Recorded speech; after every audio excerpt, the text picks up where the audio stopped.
So there's this massive hill over here that I really want to one wheel, just like mob it down it, but I'm definitely not advanced enough to do that.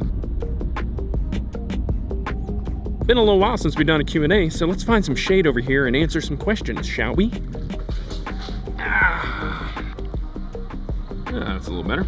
So I asked you guys on Facebook, Twitter, Instagram, all the platforms to give me some questions so I can answer them. I like doing Q&As every once in a while, and I haven't done one for quite a few months now. Hopefully this wind is not absolutely terrible because it is just like really windy out here. Let's jump into these, shall we? Yes, I'm using a notepad. That's for another video. I'm trying a new thing where I actually write stuff down. It's very weird.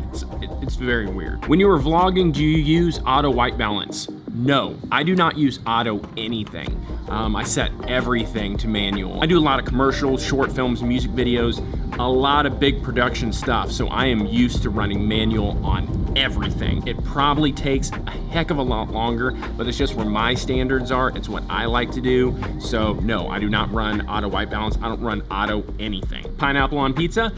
Heck no. I'm honestly, I don't really like fruit. Is that weird?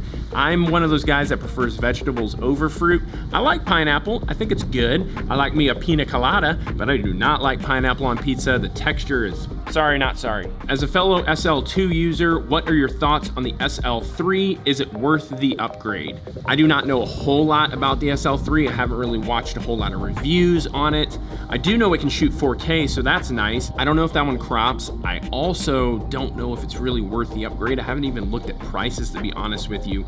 The little bit of specs I know about it, it seems nice. The SL2 is a great camera, so maybe if you don't have the SL2, going ahead and looking at the SL3 to have 4K, that you're just locking it off on a tripod, that's a bonus. Even with the M50, I mean, it's like, you don't have to have autofocus. I would say it's a good camera, not sure if it's worth the upgrade. Vlogging style or talking head? I like both.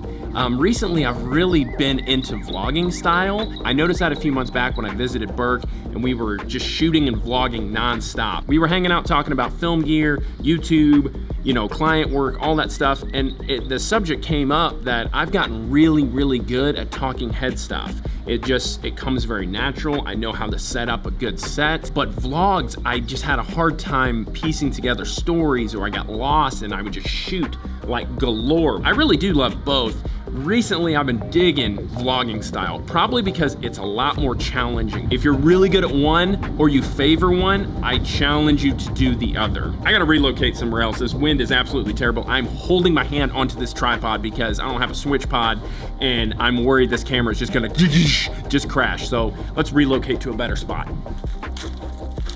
That looks like a safe spot to put my tripod. Do not fall. It's fine. If you could work with any director, who would it be? David Sandberg, 100%. He is definitely one of my favorite directors. I love watching his movies. I love watching the behind the scenes of him directing. He actually has a YouTube channel that goes into a lot of his short films he made before he actually got his break. I will link it below. Go check his stuff out. It is so freaking good. If we want to get into YouTube using a Galaxy S9, what tripod should we get? Definitely go with Joby. It's the brand. I think it's the Grip Tight Gorilla Pod, I think is what it is for mobile devices. It's like 20 bucks. They're awesome. Next goal in film, commercial, YouTube, overall. I want to make more short films, definitely. I want to get on selling merch and some learning courses. I've been working on those, so definitely keep an eye out for that. How did you get into the industry independently? I started shooting the announcements in church, actually. My dad was a children's pastor, then moved on to weddings, moved on to small commercial work, and just kind of built up a portfolio from there. Finally built up a reel that we could show clients, which if you haven't watched that video on why you need a reel and how to assemble one, I'll link it up here. Watch that, it's highly important. Last question is, how do I manage everything with a family? I plan out and schedule everything as much as I possibly can. You gotta be prepared for things not to go the way that you originally intended, especially if you've got a family, if you've got kids. For an example, last week I was supposed to have a video up on Wednesday and I've always hit my deadline. And then of course, my son had baseball practice on Tuesday and he took a baseball right to the eye. We wound up spending all night in the ER. I don't even think we got home and got to bed till like 3-ish, maybe. busy. So it was just one of those, life got in the way, and I was like, you know what? The video is gonna be a day late. It is what it is. Balancing life with family is very, very, very hard.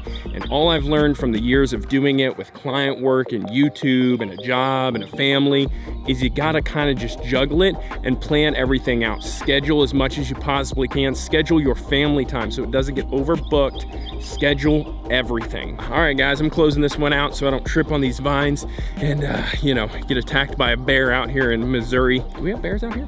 Thanks so much to everyone that submitted questions. If you like this video, give me a thumbs up, drop that comment below, hit that subscribe button if you haven't already with the bell notification on so you don't miss any of my videos coming out. I almost tripped and died right there. I will see you guys in the next one. I'm the Iron Giant. I'm out.